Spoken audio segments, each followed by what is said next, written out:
Thank you a great deal. आज का ये जो पत्रकार वार्ता है, ये एक बहुत बड़ा खुलासा है। ये दिखाता है कि किस प्रकार हिंदुस्तान के अंदर एक सरगना है, हिंदुस्तान के अंदर एक ऐसा गैंग है जो कहीं ना कहीं भारतवर्ष को ही नीचा दिखाना चाहता है। भारतवर्ष द्वारा स्थापित किए हुए कीर्तिमानों को ये नीचा दिखाने की कोशिश कर रहा है।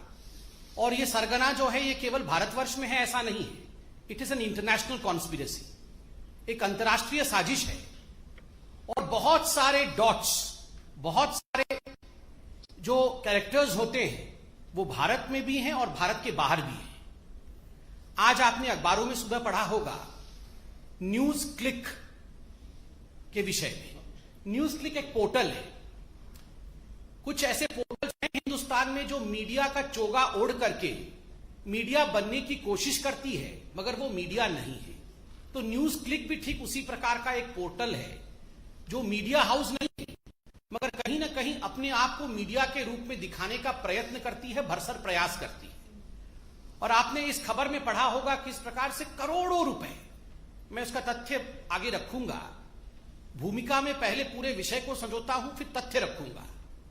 किस प्रकार करोड़ों रुपए विदेशों से संदिग्ध हिंदुस्तान आए हैं और उनका एक ही मकसद था, हिंदुस्तान के सरकार और हिंदुस्तान का जो सिस्टम है उसको धता बताना, उसको फेल्ड बताना और विदेशों को, विदेश की जो ताकतें हैं और खास करके अन्य देशों का हिंदुस्तान में प्रोपेगेंडा करना। We have seen this most important news article today as to how money trail in fact was there from foreign nations, as to how dubious characters were involved, and the only agenda of these so-called portals, and in this particular one, the portal called NewsClick, the only agenda is propaganda of a foreign nation and demeaning India's name. ये इस प्रकार का एक साजिश भारतवर्ष में चल रहा है। बंधुगण, आप सबने देखा होगा कुछ लोग अपने आप को एक्टिविस्ट कहते हैं, कई लोग इनको अर्बन नक्सल भी कहते हैं, माओइस्ट भी कहते हैं, ये लोग अपने आप को एक्टिविस्ट कहते हैं। ये एक्टिविस्ट और ये जो पोर्टल वाले हैं जो मीडिया का चादर ओढ़ करके अपने आप को मीडिया के रूप में प्रोजेक्ट करते हैं, कुछ विदेशी ताकतें, उसके साथ साथ भारतवर्ष के मेन स्ट्रीम राजनेता भी कुछ ऐसे हैं जिनका एक बिल्कुल सरगना बना हुआ है, एक ग्रुप बना हुआ है और बहुत ही प्लान तरीके से, बहुत ही सामंजस्य के साथ ये काम करते हैं। और इनका मकसद होता है भारतवर्ष में अनरेस्ट फैलाना, भारतवर्ष में अराजकता फैलाना, भारतवर्ष में कंफ्यूजन अर्थात भ्रम की स्थिति को उत्पन्न करना। This is part of an international tool kit. हमने टूल किट के विषय में आपको अवगत कराया था। टूल किट का जो है पूरा का पूरा पर्चा आपके सामने रखा था। बंधुगण, आज ये जो न्यूज क्लिक के बारे में अखबारों में छपा है, जो तथ्य सामने आया है, एक बात स्पष्ट होता है कि ये टूल किट केवल हिंदुस्तान में कुछ राजनीतिक दल चला रहे हैं ऐसा नहीं है। हिंदुस्तान के बाहर भी एक बहुत बड़ा ऐसा परियोजना है, एक प्रयोजन है, एक प्लान है, एक कॉन्स्पिरेसी है जो इस टूल किट का हिस्सा है। तो it would not be wrong two point out that apart from a domestic tool kit there is an existence of an international conspiracy in form of an international toolkit. आप सब ने देखा होगा कि जब भी हिंदुस्तान में कुछ अच्छा होता है, हमारी वैक्सीन नीति आप देख लीजिए, पूरे विश्व में हमारे वैक्सीन नीति को लेकर सराहना की गई, वैक्सीन मैत्री को लेकर सराहना की गई। किस प्रकार से हमने अपने देश में, इतने बड़े देश में 130 करोड़ जनता को हम वैक्सीनेट कर रहे हैं, उसमें भी किस प्रकार से हमारे देश को बदनाम किया जाए, हमारी वैक्सीन नीति को बदनाम की जाए, यह कुचेष्टा कुछ लोगों ने, कुछ संगठनों ने, कुछ संस्थाओं ने किया है और कुछ पोर्टल्स ने भी किया है। आज समझ में आता है ये किस प्रकार से हो रहा था, फॉरेन फंडिंग के माध्यम से हो रहा था। सेंट्रल विस्टा, ये उदाहरण मैं आपको दे रहा हूं बंधुगण कि किस प्रकार एक सोची समझी साजिश चल रही है। सेंट्रल विस्टा, जिसको लेकर सुप्रीम कोर्ट, हाई कोर्ट, हमारे माननीय कोर्ट ने कहा कि हमें किसी प्रकार की आपत्ति नहीं है, ये बहुत अच्छे प्रोजेक्ट्स हैं, इनको आगे बढ़ने चाहिए, मगर उसके बावजूद जिस प्रकार से कुछ लोगों ने जिद पकड़ करके in a stubborn manner, they went ahead with their agenda of demeaning the Central Vista project. Friends, today we realize it was only because of the fact that foreign funding and foreign conspiracy was playing. Farmer agitation, बंधुगण, प्रधानमंत्री नरेंद्र मोदी और हमारी सरकार farmers को अन्नदाता मानती है और अन्नदाताओं के साथ किसी प्रकार का अन्याय ना हो, इसलिए हम आगे बढ़ते हैं। किंतु इस पवित्र रिश्ते को किस प्रकार से इसमें दरार डाला जाए, इसमें भी साजिश की गई। और आज ये जो न्यूज क्लिक वाला इशू हुआ है, जिसके विषय में अभी मैं संक्षेप में बताऊंगा, ये बात स्पष्ट होता है कि बहुत बड़ी बड़ी ताकतें हिंदुस्तान को कमजोर करने के लिए लगी हुई हैं। यहां कंफ्यूजन, भ्रम और अनरेस्ट अर्थात अराजकता कैसे फैले, इसकी कोशिश हो रही है। जब से प्रधानमंत्री नरेंद्र मोदी हिंदुस्तान के प्रधानमंत्री बने, कहीं ना कहीं हिंदुस्तान में तो ऐसा नेता हैं ही जिनके आंखों में वो खटक रहे हैं, विदेशी ताकतें भी ऐसी हैं जिनके आंखों में वो खटक रहे हैं। तो एक बहुत बड़े रूप में किस प्रकार से भारतवर्ष के नाम को नीचा किया जाए, किस प्रकार से प्रधानमंत्री नरेंद्र मोदी जी की चेष्टाओं को, जो वो सुचेष्टा कर रहे हैं भारतवर्ष को आगे बढ़ाने के लिए, उसको कैसे कम करके दिखाया जाए, यह सब कोशिश की जा रही है। किंतु मैं आज कह सकता हूं कि जनता जनार्दन है, वो मोदी जी पर विश्वास करती है। आज जो न्यूज क्लिक का पूरा विषय आया है, मैं संक्षेप में आपके सामने कुछ चौंकाने वाले तथ्य रखने वाला। बंधुगण, यूं तो कहते हैं कि न्यूज क्लिक एक साधारण पोर्टल है। देखिए, इस पोर्टल का नाम पीपीके के नाम से, PPK news click studio private limited के नाम से है। इसमें किस प्रकार से बाहरी ताकतें फंड भेज रही थी भारतवर्ष में, और किस प्रकार से इन फंड्स को लेकर ये फंड कहां जा रहे थे, किन लोगों को ये फंड दिया जा रहा था, मैं इसका खुलासा अभी करने वाला। ये जो पीपीके कंपनी थी जिसके अंतर्गत न्यूज क्लिक आती है, इन्होंने एफडीआई, फॉरेन डायरेक्ट इन्वेस्टमेंट, विदेशी निवेश को एक्सेप्ट किया, लगभग 10 करोड़ के आसपास, 9.59 करोड़ का। दो मुख्य कंपनियों ने पैसा दिया, जिसका नाम है world wide media holdings LLC, और दूसरा है यूएसए का डेलावेयर, जिसका नाम है WWM।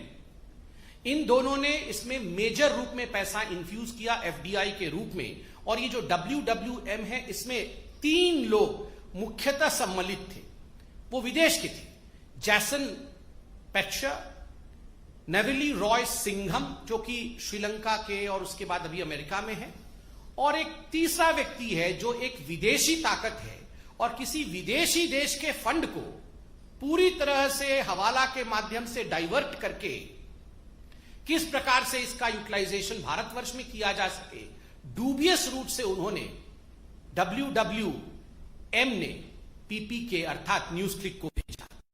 बंधुगण, आपको जान के आश्चर्य होगा, ये जो निवेश होता है विदेश से, एफडीआई होती है, उसके लिए आपको एक शेयर वैल्यू दिखाना पड़ेगा कि हाँ ये जेन्युइन लगे, कि ये बड़ी कंपनी थी, तभी जाके हमने निवेश किया। कुल मिलाकर 10 रुपए प्रति शेयर का न्यूज क्लिक का वास्तविक जो चरित्र है, वो 10 रुपए प्रति शेयर का उसका ओरिजिनल स्वरूप है।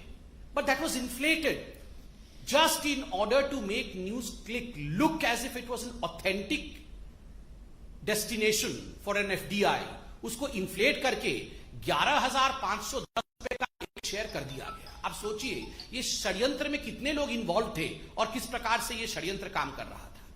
केवल ये 10 करोड़ का जो एफडीआई था यही नहीं, लगभग 30 crore, to be precise 28.46 crore रुपया ये जो न्यूज इसने भिन्न भिन्न एजेंसियों से विदेशों से रिसीव किया।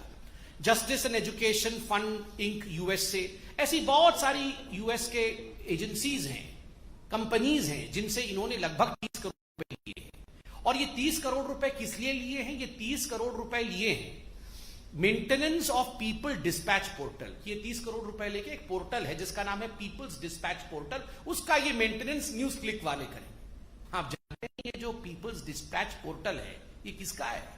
ये भी ये न्यूज क्लिक वालों का है।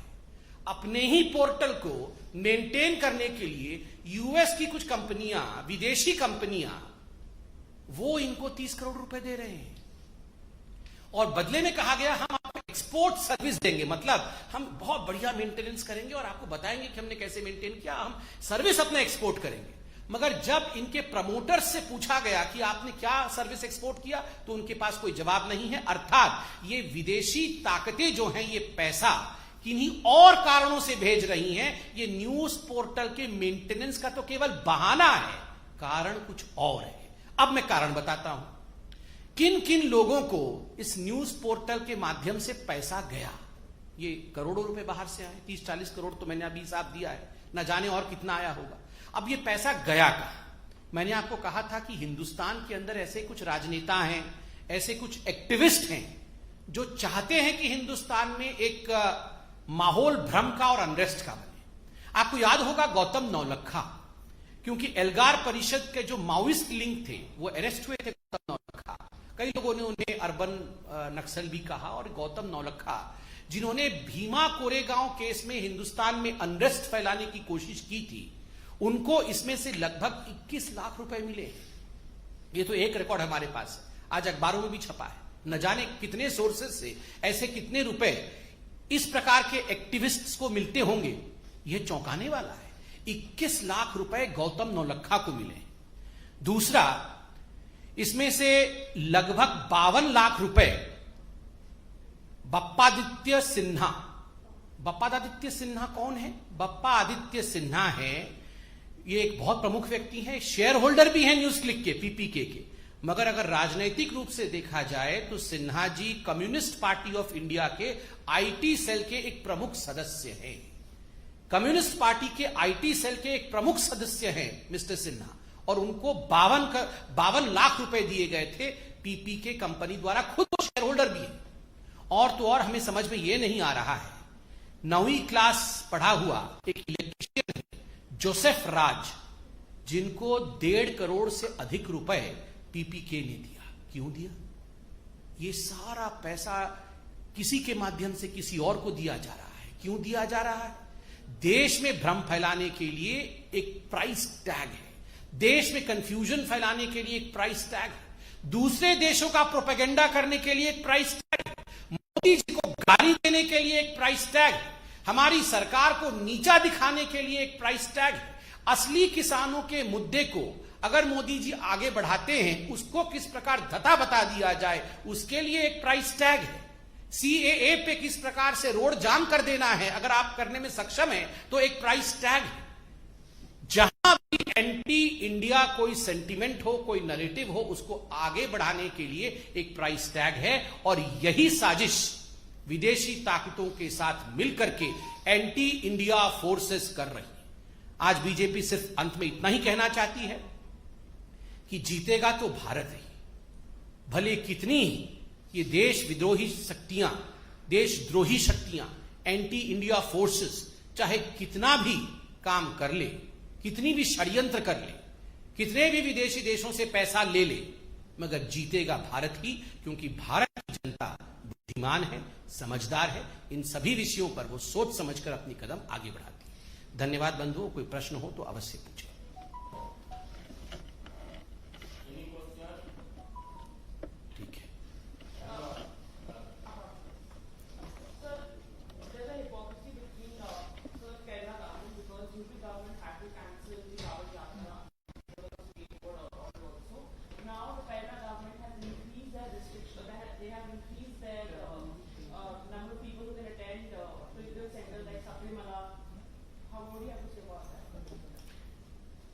See, as far as COVID is concerned, it is a matter of concern. We all have to follow COVID appropriate behavior. The Prime Minister of the country, the government of the day, the Supreme Court and all other courts have instructed us, have advised us accordingly. But I firmly believe that selectivism is something which has been taunted, which has been in fact called out by the citizens of this country. As far as the Kerala government is concerned, the news that has come out today, that despite the fact that the state of Kerala is reeling under high pressures of COVID, we have increased COVID patients there. We have to take great many steps to see to it that people do not fall ill. But is it appeasement? What Kerala government is doing is something which people are asking. I firmly believe that the Kerala government would heed to all these advices and would see to it that the citizens of Kerala are protected.